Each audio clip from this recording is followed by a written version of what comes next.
So this is my RedDragon K530 mechanical keyboard. I've had this keyboard for about 3 months, and I think it's time that I make it sound better. This keyboard is actually a really good keyboard. It's compact, nice, has really good RGB, but it has a very, very big problem. It is very spring-pingy.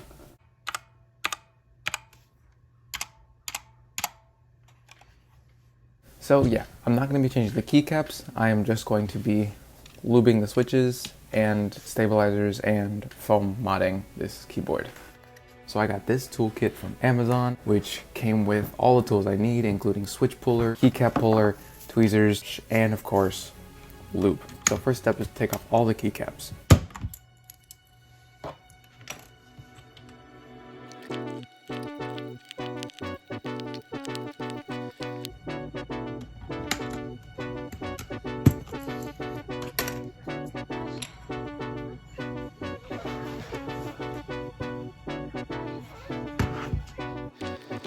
Next, we gotta take out all these switches, but gotta be careful that I don't break any of them, because obviously I don't have any extra.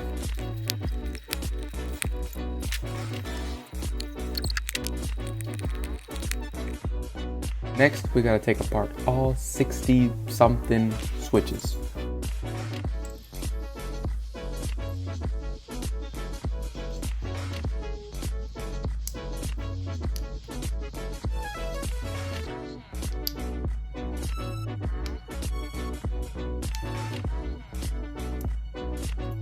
So I put all the pieces in individual bowls. So first you gotta lube the bottom housing. You gotta lube each side of the walls, outside of the stem hole and inside of the stem hole. Not entirely sure if that's necessary, but I saw somebody do that, so that's what I'm gonna do. Now, I think I should mention this. I am not a professional at this. This is my first time doing this, so if I mess up, it's on me. Do not replicate what I'm doing if I mess it up, or if I'm doing something wrong. Next, you gotta lube the springs. Now, I saw people bag lube them, which is where you put the lube in a bag and shake them around like popcorn. But I just decided to lube them as I put them back together.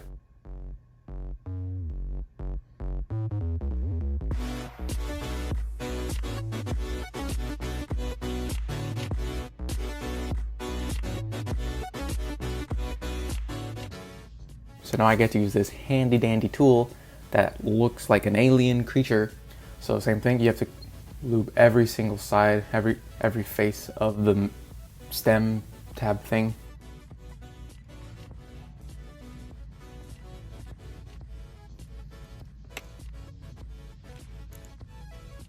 And then put the top housing part of the switch back on top. Now I just have to do that 60 something more times.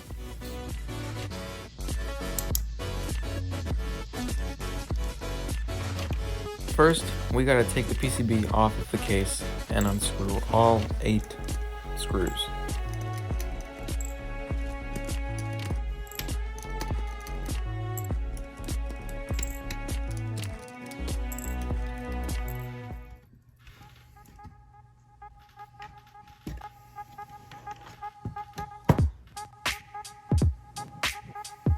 Now we have to take off the stabilizers from the PCB.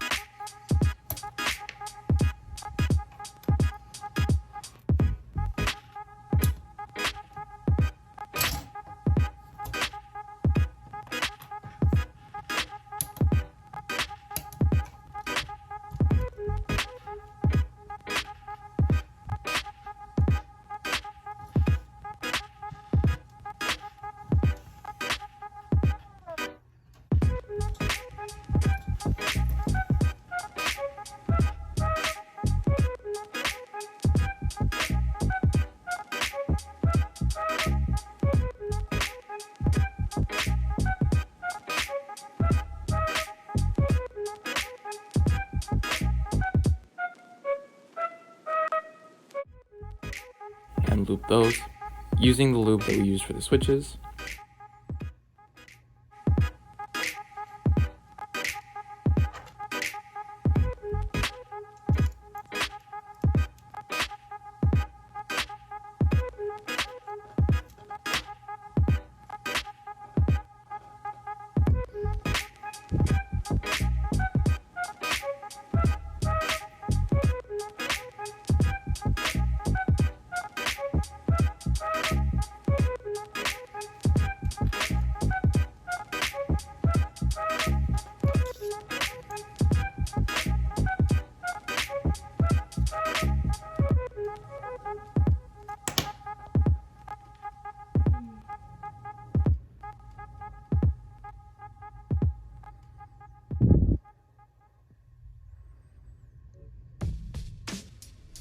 and the metal arms, dip them in dielectric grease, and make sure to go a little bit past the elbow because that's going to be important whenever you put them back together.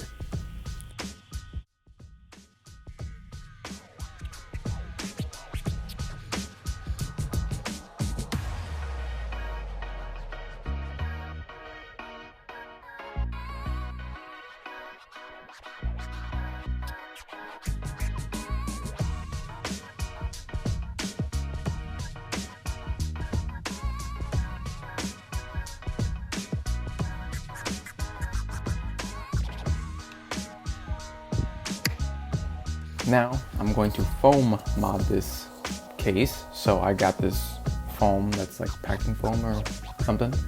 So you gotta cut it for each individual part.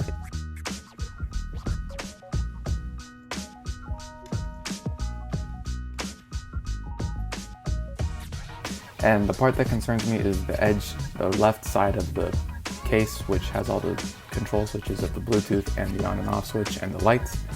So I have to cut out holes for that so that the PCB can connect back to those switches.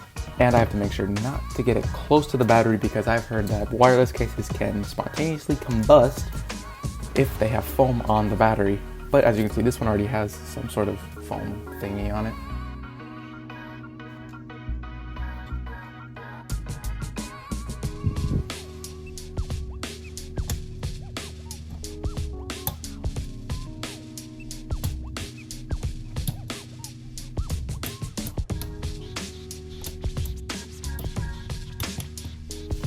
So after that, we just put the PCB back on.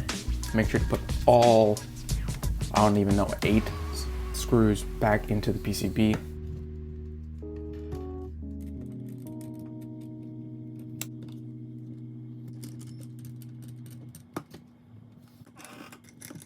What we do here is go back.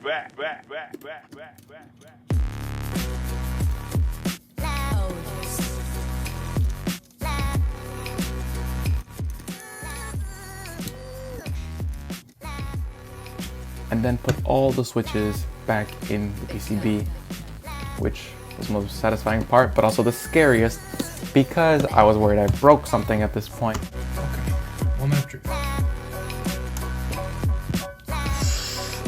Oh yeah, goddamn. It freaking turns on. Doesn't mean it works yet, but it turns on. So now we put on all of the keycaps back onto the keyboard, and finally we get to hear what it sounds like. Gosh. That spacebar caught me off guard because it sounds so different than what it sounded like before.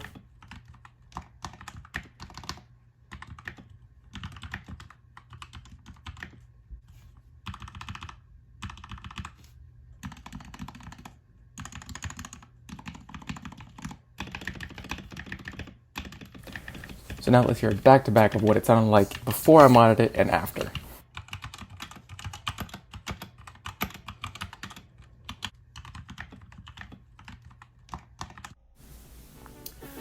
So yeah, thank you guys so much for watching.